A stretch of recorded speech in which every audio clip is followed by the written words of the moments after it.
Hello gamers, I'm Nkazio, and in today's video I will be talking about the current situation with Wayfinder, what went wrong, as well as what the future holds for this title. In case you are not aware, Wayfinder is a character-based MMORPG that features procedurally generated dungeons and open-world exploration. This game is very similar to Warframe, and it revolves around unlocking new characters and weapons, while also exploring the open-world areas and dungeon content.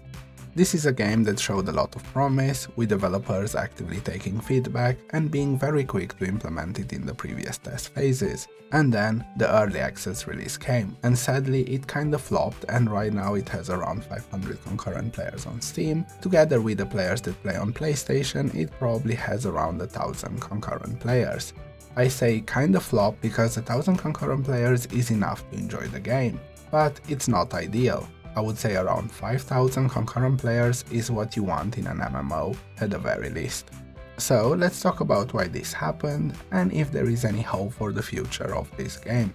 Most of the problems Wayfinder has or had are related to it being an early access title. The game is still in development, they are still working on the game and collecting feedback.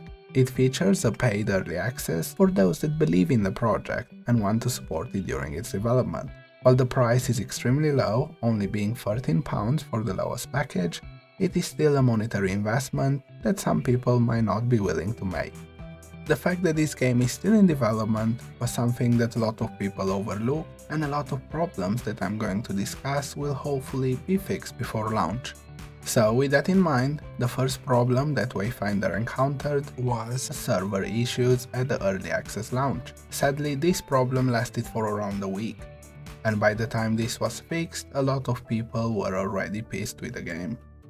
If this was the only problem, I think the game would have recovered pretty quickly, because problems like this get easily forgotten, especially by someone with an adult mindset. At worst, this could have been seen as a 1-week delay. However, there are other problems. The next problem is related to the amount of content and features available in-game.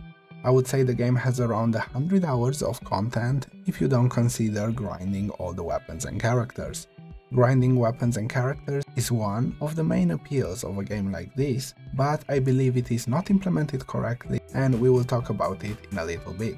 The amount of content is not bad for the stage of development the game is in. The problem is people expected a game that they would be able to play for thousands of hours, and that maybe because this game is so similar to Warframe and people expected a lot more features. Personally, I knew the stage the game was in, but I also knew the elements on the roadmap and expected them to be implemented faster. So far, the developers have been focused on fixing the game-breaking bugs and making sure the game works for everyone. And this is understandable, it takes priority over new features. If the game is not working, it doesn't matter how many cool features it has, and the game is now in a state where most systems work as intended.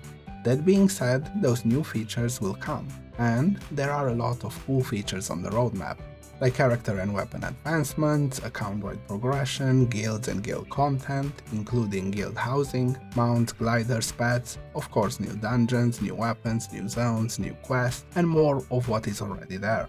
Don't get me wrong, they already added a few new quests and new dungeons, even a new event. But I personally expected new features as well, like guilds or mounts or something that would get people excited to come back.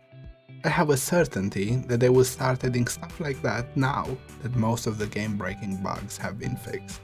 Problem here is that this stuff is not available yet, and because of that, the progression in the game feels a bit pointless. And this takes us to the next point. It is a painful process to level the available weapons and characters. Because the game is in development, and while it does have a decent amount of weapons and characters, they are not enough. So the developers nerf the amount of XP people get from the content in an attempt to artificially stretch the content available. In my opinion, this backfired. Once you get to a certain power level, being forced to go back and experience the same leveling process again can be quite boring. I am someone that in general doesn't mind grinding games, but even I found it way too boring. I believe this is the most impactful problem the game has. People have to go through a slow grind, and then if they want to try a different build or character, they have to do it all over again. I believe this is the point where most people stop playing. As you progress through the game and unlock more and more content, the leveling experience should have become easier, so it would allow people to swap and try different builds, similar to how it is in other games like this. Think about how it is in Warframe or how it was during the playtest in the first Descendant. Personally, I believe these are the problems that the game faces right now, but I did mention I will talk about the future of the game as well. Please keep in mind that this is my opinion and I'm quite a positive person, or at least I try to always look on the bright side of things.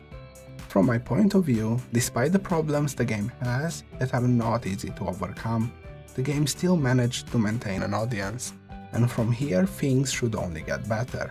I hope the developers would lessen the leveling problems or create content that can be used to level your characters and weapons quickly, or at least a lot faster than it is now. On top of that, if they manage to stick to their roadmap and implement all the features in there before the launch of the game, this should end up being quite a wonderful game. I had high hopes for Wayfinder, and I still have. I hope they manage to improve the experience and I can return to this game at a later date and have a pleasant experience, and as a result, I hope I will be able to fully recommend it to others. Until then, it might still be worth playing for the content that is available, but you should not expect thousands of hours of content. I believe you could get around 100, maybe even 150 hours of fun out of this game. Feel free to let me know what your opinion of Wayfinder is, and what do you think about its future. If you made it to the end of the video, thanks for watching. Feel free to like, subscribe and all that jazz. See you in the next one, gamers.